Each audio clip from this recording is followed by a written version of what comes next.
Qirg'izistonda bir birodarimiz bor.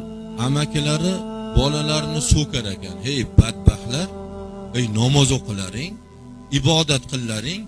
Farzandni namozi qabrda yotgan ota-onaga dasturxon bo'lib borar ekan. Savob bo'lib borar ekan.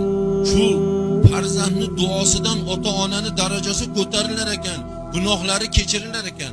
Salla namoz o'qimasalaring, erta biza qabrga kirganda qabrni turpog'ini yalab yotmaylik, badbaxtlar namoz o'qilaring der ekan.